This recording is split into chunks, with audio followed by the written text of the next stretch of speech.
la Fundació Maresme atenem a persones amb discapacitat intel·lectual de la comarca del Maresme i qui tingui interès en fer de voluntariat a casa nostra pot contactar amb nosaltres a través de la pàgina web al vullcol·laborar@fundaciomaresme.cat. Els voluntaris que col·laboren amb nosaltres donen suport a les diferents activitats d'atenció directa a les persones a les que atenem. Això vol dir donar suport en qualsevol activitat, ja sigui esportiva, de repàs escolar, de teatre, de cant coral, de debat, de suport a la informàtica, suport a les activitats de l'hort. El nostre projecte de voluntariat consisteix a posar en contacte una persona voluntària, catalanoparlant, amb una persona aprenenta que necessita una mica d'ajuda per acabar de parlar el català amb certes garanties per fer-se entendre i aquestes dues persones queden un cop a la setmana per parlar en català a qualsevol lloc de Mataró. Fem activitats extraescolars amb nens amb risc d'exclusió social. És una activitat de voluntariat duradora al llarg de l'any i els voluntaris venen més o menys una hora a la setmana, a vegades una miqueta més. Després tenim un altre projecte que es diu Cuidem els grans, que es tracta de fer acompanyament a persones grans i també més o menys una hora, 2 hores a la setmana pel voluntari que ho vol fer, li comporta aquest temps. I el tercer projecte és el projecte Nou Bosc, és un projecte mediambiental. Clubs de lectura per gent amb malaltia oncològica, clubs de lectura per gent amb discapacitat, el projecte L'Èxit, que millora la capacitat de lectora dels nens de quart de primària, i després tecnologia per la gent gran i taller de memòria també per ajudar-los a fer servir els aparells d'avui dia. Tot això està conduït per voluntaris de diferent tipologia, mestres jubilats, gent a l'atur, estudiants.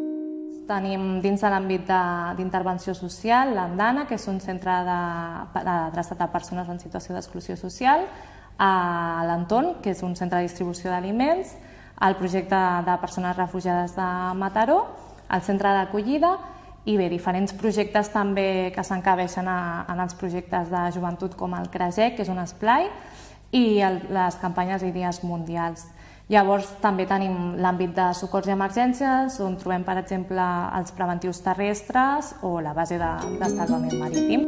Us explico el programa de Llavors de Vida. És un projecte on les persones voluntàries formen part del programa d'atenció domiciliària i de l'equip de suport i bàsicament fan companyia a malalts que tenen una malaltia crònica o una malaltia avançada. És imprescindible fer formació per poder dur a terme aquest tipus de voluntariat.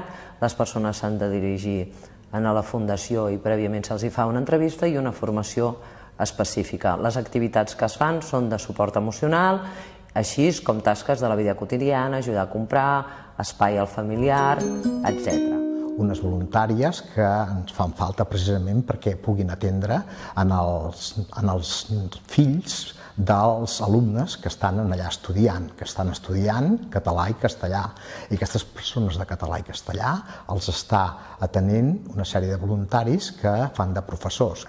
Llavors, a partir d'aquí, també tenim en el centre de formació tot el tema de tallers, que és on necessitem voluntaris per cursets d'electricitat, cursets de mecanografia, cursets de perruqueria, cursets de llars, cursets de cuina, o sigui, tot un ampli ventall també per donar-los suport perquè trobin feina.